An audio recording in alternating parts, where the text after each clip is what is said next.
नमस्कार। मैं रामनाथ प्रसाद, दर्शन शास्त्र विभाग डीएवी कॉलेज सिवान आज ऑनलाइन कक्षा के अंतर्गत उपस्थित हुआ हूँ। पिछले वर्गों में हम लोगों ने देखा था कि नैतिक निर्णय क्या है, नैतिक निर्णय का स्वरूप क्या है और नैतिक निर्णय का विषय क्या है।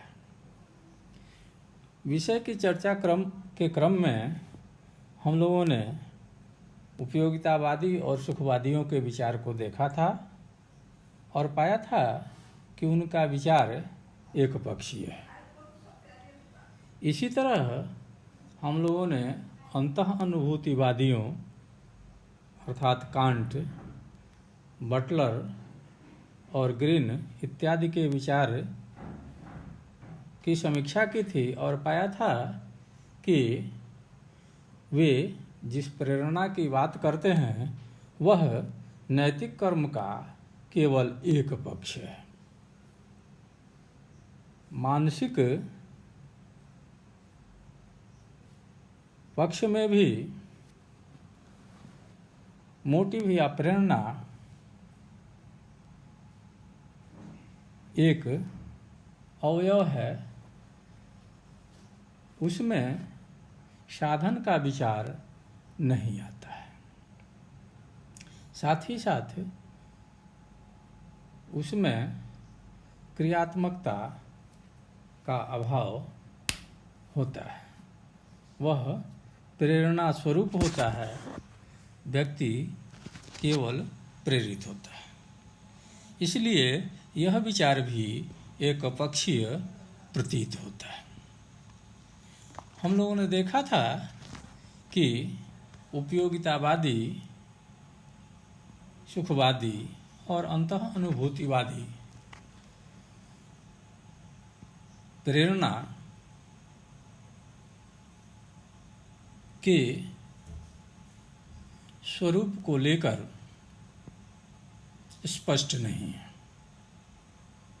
वे कहीं उसे स्प्रिंग ऑफ एक्शन या कर्म का उत्स, कर्म की इच्छा, कहीं डिजायर, कहीं विश, कहीं मोटिव और कहीं इंटेंशन के अर्थ में लेते हैं। इच्छा, अभिप्रेरणा या प्रेरणा और अभिप्राय तीन प्रमुख अवयव हैं जो नैतिक कर्म की गुणवत्ता को निर्धारित करते हैं। वे यह निर्धारित करते हैं कि कर्म उचित होगा, शुभ होगा या अशुभ होगा। इसलिए हमें यह आवश्यकता महसूस हो रही है कि इस तथ्य पर विचार किया जाए कि डिजायर क्या है या इच्छा क्या है, इसके स्वरूप पर विचार किया जाए। प्रेरणा क्या है, इसके स्वरूप पर विचार किया जाए और अभिप्राय क्या है, इसके स्वरूप पर विचार किया जाए। आज का व्याख्यान इन्हीं अवधारणाओं पर केंद्रित है। इच्छा किसी वस्तु को प्राप्त करने की लालसा है, क्रेविंग है, भूख है, एपेटाइट है,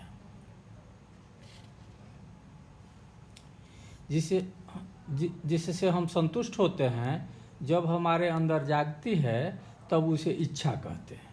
इच्छा व्यक्ति की मानसिक अवस्था है जिसके द्वारा वह किसी अभाव की पूर्ति चाहता है। इच्छा आवश्यकता या प्राकृतिक भूख से भिन्न है, प्राकृतिक मांग से अलग है। आवश्यकता तभी इच्छा का रूप ले सकती है जब उसे पूरा करने की प्रबल कामना हो। इच्छा में आवश्यकता रहती है, परंतु यह आवश्यकता से भिन्न है। इसी तरह यह विष से भी भिन्न है। इच्छा एक जटिल मानसिक अवस्था है जिसमें ज्ञानात्मक, भावनात्मक और क्रियात्मक प्रक्रियाएं शामिल हैं। व्यक्ति यह जानता है कि हमें क्या चाहिए और व्यक्ति उस वस्तु को प्राप्त करने के लिए, उस कार्य को करने के लिए भावनात्मक रूप से सक्रिय भी होता है, उससे उसका लगाव भी होता है। साथ ही साथ उसमें कार्य करने की क्रियाशीलता भी होती है, वह कार्य करना भी चाहता है। इच्छा में अभाव ज्ञानात्मक है। अभाव का समाधान सुख की भावनात्मक है और अभाव को दूर करने की कोशिश क्रियात्मक पक्ष।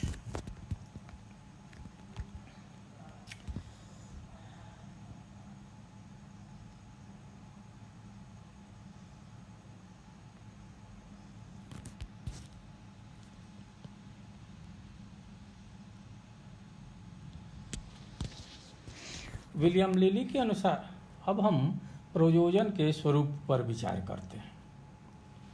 विलियम लिली के अनुसार प्रयोजन या मोटिव वह चेतन मानसिक स्थिति है जो मनुष्य को विशेष ढंग से किसी कार्य में संलग्न करती है।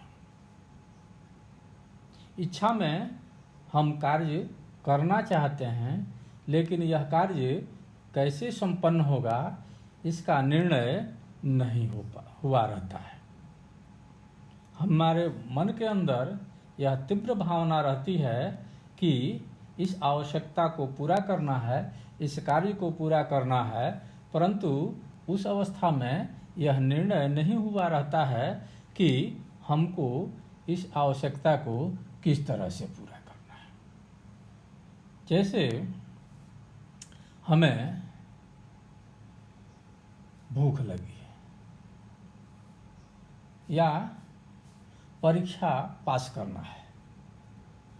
परीक्षा पास करना है तो हमारे मन में यह तीव्र लालसा रहती है कि मुझे परीक्षा पास करना है, लेकिन यह निर्णय नहीं हुआ रहता है कि मुझे किस तरह की से परीक्षा पास करनी है। मुझे प्रथम श्रेणी आना चाहिए, यह लालसा, यह इच्छा, डिजायर है, परंतु इस डिजायर में यह निर्णय नहीं होता है कि इसको पूरा किस साधन से किया जाना चाहिए। दिन रात मेहनत करके किया जाना चाहिए या नकल का जुगाड़ करके करना चाहिए या किसी कोचिंग संस्थान से मदद लेकर करना चाहिए।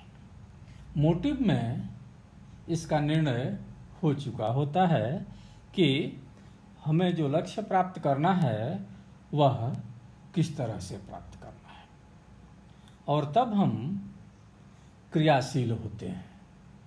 उसमें क्रियाशीलता होती है। सुबह उठ करके ट्यूशन की तरफ भागते हैं, शाम होते ही किताब लेकर बैठ जाते हैं और अध्ययन करने लगते हैं। मोटिव की यह विशेषता है कि अगर हमने तय कर लिया है कि अपने बल पर मुझे प्रथम श्रेणी में पास करना है, तो हम लगातार अध्ययन में लगे रहें। तो वह एक मोड हो गया, एक ढंग हो गया। अगर हमने तय कर लिया है कि किसी शिक्षक की मदद से हम प्रथम श्रेणी में पास करेंगे, तो वो एक ढंग हो गया, तो सुबह उठ करके ट्यूशन की तरफ भागते हैं। इसी तरह अगर हमने तय कर लिया है कि हमें नकल करके पास करना है तो हम पासपोर्ट खरीदना शुरू कर देते हैं, नोट्स खरीदना शुरू कर देते हैं, गैस का जुगाड़ करना शुरू कर देते हैं। इस तरह हमारा एक वर्किंग मॉडल या कैसे कार्य करना है, कैसे किसी लक्ष्य को प्राप्त करना है, यह तय हो जाता है और उसी के अनुसार हम क्रियाशील हो जाते हैं। तो लिली के अनुसार यह मानसिक स्थिति है जिसमें हम अपना काम करने का ढंग तय कर चुके होते हैं। मैकेंजी के अनुसार प्रयोजन का अर्थ या तो उससे है जो हमें प्रवृत्त करता है या किसी विशेष ढंग से कार्य करने के लिए उभारता है।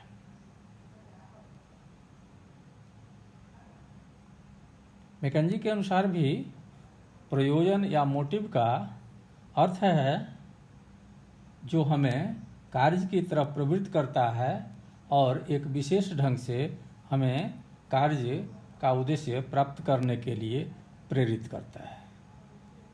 प्रोफेसर स्टीफन के अनुसार प्रयोजन एक जटिल मानसिक अवस्था है जो व्यक्ति को कर्म की ओर प्रेरित करता है। मनुष्य की आवश्यकताएं बहुत सी होती हैं, इसलिए इच्छाएं भी अनेकानेक हैं।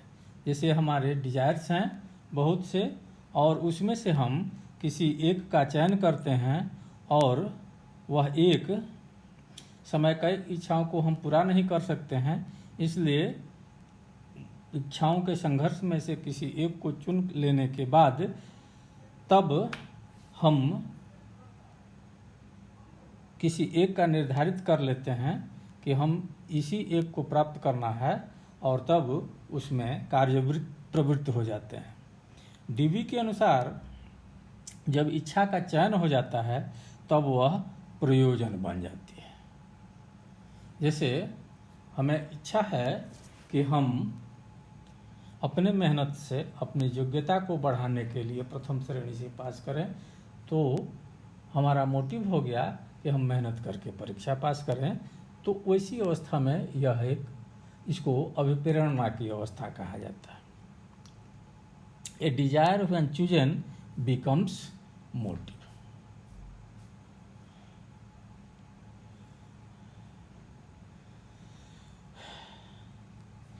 इसमें हम लोगों ने देखा कि साधन की कोई आवश्यकता नहीं।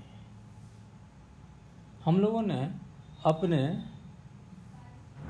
लालसा में अन्य इच्छाओं को हटाकर जो सबसे प्रबल इच्छा है उसका चयन कर लिया है और एक ढंग तय कर लिया है कि इसी के अनुसार हमें कार्य करना है, तो वह प्रेरणा कहलाती है। इसी प्रेरणा में जब साधन जुट जाता है कि हमें किस साधन से इसे प्राप्त करना है, तब उसे अभिप्राय या इंटेंशन कहा जाता है। यह मोटिव या प्रयोजन से ज़्यादा व्यापक मानसिक अवस्था है जो अपने आप में साधन को भी समेट लेती है। इसमें 3 अवयव आ जाते हैं। एक प्रयोजन या प्रेरणा, दूसरा इसमें हम लोग अनेक साधनों में से किसी एक साधन को चुन लेते हैं। जैसे हमें पढ़ने के लिए किताब खरीदना है या ट्यूशन पढ़ना है या नोट्स खरीदना है। इसमें से जब हम तय कर लेंगे तब किसी एक को साधन पर हम निर्णय पर पहुंच जाएंगे। एक साधन का प्रयोग करने के लिए तय कर लेंगे, तब इस अवस्था को हम लोग इंटेंशन की अवस्था कहते हैं, अभिप्राय की अवस्था कहते हैं।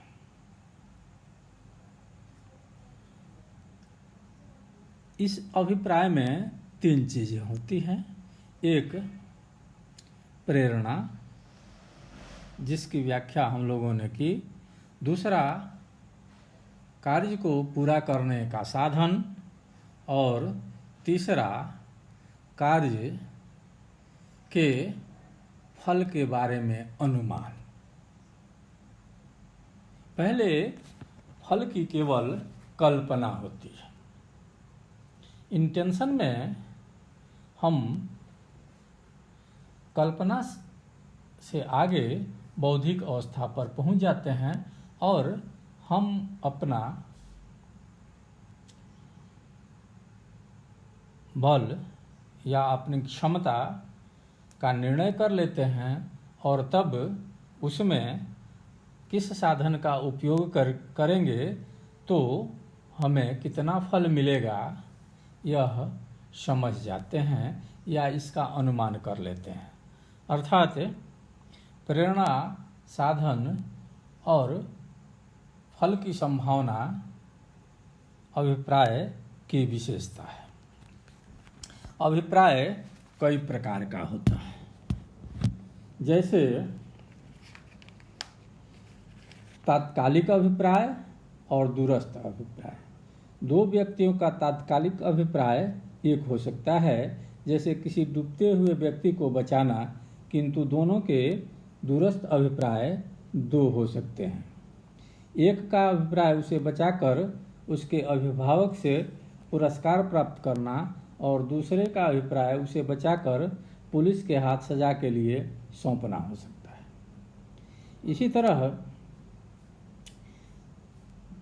अभिप्राय का दूसरा प्रकार होता है बाह्य अभिप्राय और आंतरिक अभिप्राय। मान लें कि एक भिखारी आपके दरवाजे पर भिक्षा के लिए बहुत शोर मचा रहा है और आपकी मानसिक शांति को भंग कर रहा है। आप उसे भिक्षा देकर विदा करते हैं। इस कर्म को में आपका बाह्य अभिप्राय उसे दान देना है, परंतु आंतरिक अभिप्राय अपने दरवाजे से उसे हटाकर अपनी मानसिक शांति को प्राप्त करना है। इसी तरह तीसरा प्रकार है प्रत्यक्ष अभिप्राय और परोक्ष अभिप्राय। मान लें कि कोई व्यक्ति कार से जाते हुए अपने दुश्मन की हत्या के अभिप्राय से उस पर कार चढ़ा देता है और उसमें बैठे और उस व्यक्ति की मृत्यु हो जाती है। यहाँ पर व्यक्ति का प्रत्यक्ष अभिप्राय अपने दुश्मन की हत्या करना है, किंतु उसका परोक्ष अभिप्राय अन्य लोगों की हत्या भी है। इसी तरह चेतन अभिप्राय और अचेतन अभिप्राय भी होते हैं। आधुनिक मनोविज्ञान के अनुसार अचेतन मन का प्रभाव हमारे कार्यों पर निश्चित रूप से पड़ता है। किसी कर्म के करने में हमारा अचेतन अभिप्राय भी रहता है, जिसकी जानकारी अक्सर कर्ता को भी नहीं रहती है। एक अंतिम प्रकार है आदर्शगत अभिप्राय और वस्तुगत अभिप्राय। कम्युनिस्ट पार्टी जैसे उदाहरण के लिए हम देखते हैं कि कुछ लोग आदर्श के लिए कार्य करते हैं, कुछ लोग सिद्धांत के लिए कार्य करते हैं। तो यहाँ अभिप्राय भी दो प्रकार का होता है, एक आदर्शगत अभिप्राय और दूसरा वस्तुगत अभिप्राय। जैसे शिक्षण एक पेशा है जिसमें व्यक्ति अपने आदर्श की भी पूर्ति करता है और अपने भौतिक आवश्यकताओं की भी पूर्ति करता है। इस तरह हम देखते हैं कि अभिप्राय इच्छा, प्रेरणा से ज़्यादा पूर्ण मानसिक अवस्था है। यहाँ पर आकर व्यक्ति अपने अभाव की पूर्ति का ज्ञान, इच्छाओं के बीच का संघर्ष और विचारणा के बाद संकल्प, संकल्प के बाद अभिप्रेरणा और अभिप्रेरणा के बाद साधनों पर विचार तथा उसके बाद कार्य करने के लिए सन्नद्धता की अवस्था में पहुंच जाता है और उसे अपने फल के बारे में अनुमान हो जाता है। यह मानसिक अवस्था की पूर्णता की अवस्था है जिसमें कोई नैतिक कार्य संपन्न होने वाला होता है और कम या ज़्यादा किसी व्यक्ति के अभिप्राय के अनुसार कर्मफल की प्राप्ति होती है।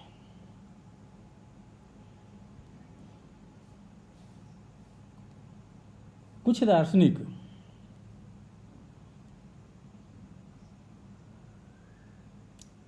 कर्मफल और प्रेरणा से ज़्यादा उपयुक्त अभिप्राय को नैतिक निर्णय का विषय मानने के विचार को मानते हैं। अर्थात उनके अनुसार नैतिक निर्णय का विषय इंटेंशन या अभिप्राय को होना चाहिए। अगले व्याख्यान में हम लोग नैतिक निर्णय के विषय के रूप में अभिप्राय के महत्व पर विचार करेंगे। तब तक के लिए धन्यवाद।